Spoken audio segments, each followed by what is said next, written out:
Bangladesh crisis. In 2018, Bangladesh witnessed significant student protests following the tragic deaths of two students in a traffic accident in Dhaka.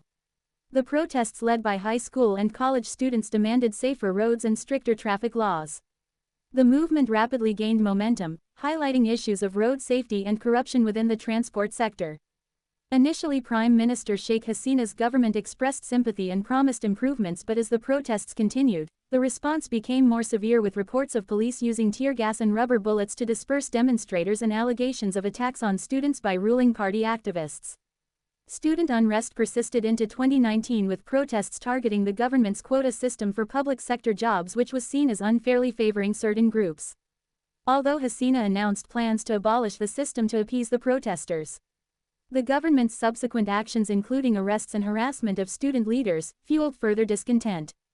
In recent years, student protests have continued over issues like tuition fees, campus facilities, and political interference in education. The government's approach, characterized by a mix of concessions and crackdowns, reflects ongoing tensions and challenges in addressing the demands for governance reforms and social justice in Bangladesh.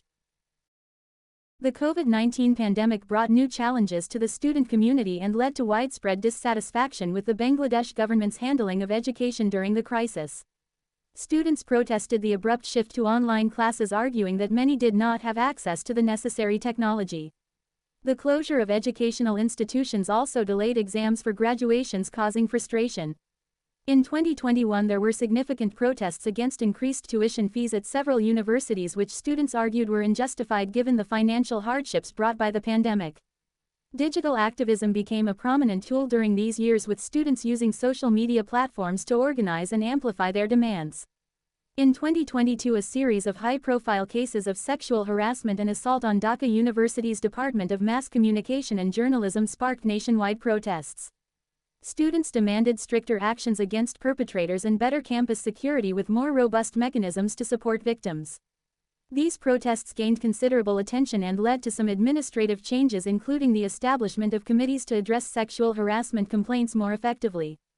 Bangladeshi students criticized the measures as insufficient and continued to call for more comprehensive reforms.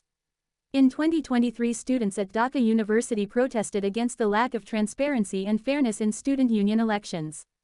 They accused university administrations of manipulating election processes to favor candidates aligned with the ruling party.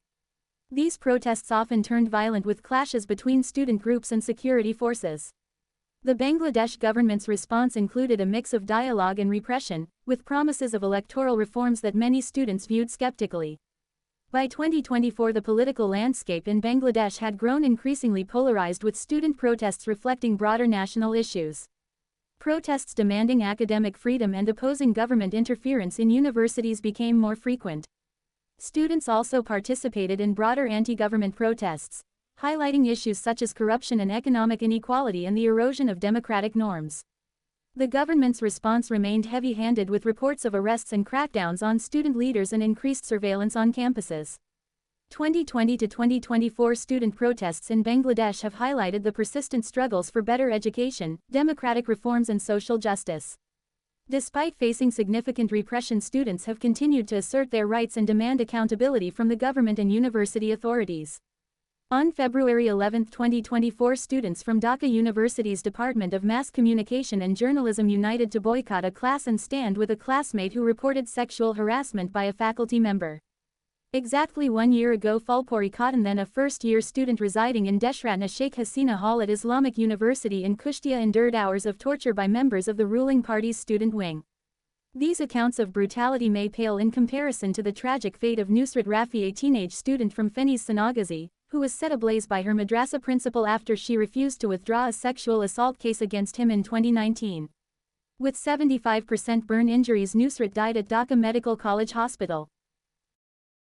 In 2024, Bangladesh's political landscape remained tense and volatile, with various groups and factions vying for influence. The Jamaat-e-Islami, a prominent Islamist political party in Bangladesh, has a long history of advocating for an Islamic state governed by Sharia law. Their agenda typically includes promoting Islamic education, laws, and values, and they often align themselves with conservative religious views.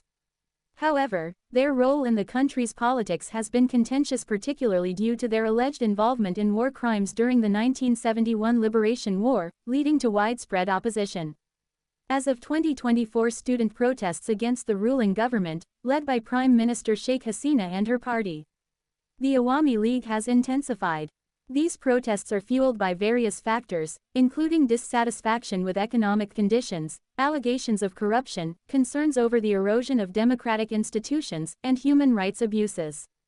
Many students and young people feel that the current government is increasingly authoritarian, stifling free speech, and using the judiciary to suppress political opposition. The Jamaat-e-Islami often tries to capitalize on this discontent and positions themselves as defenders of Islamic values against what they portray as a secular and corrupt regime. However, their influence has been significantly curtailed over the years due to the government's crackdown on Islamist groups and the banning of Jamaat leaders from participating in elections.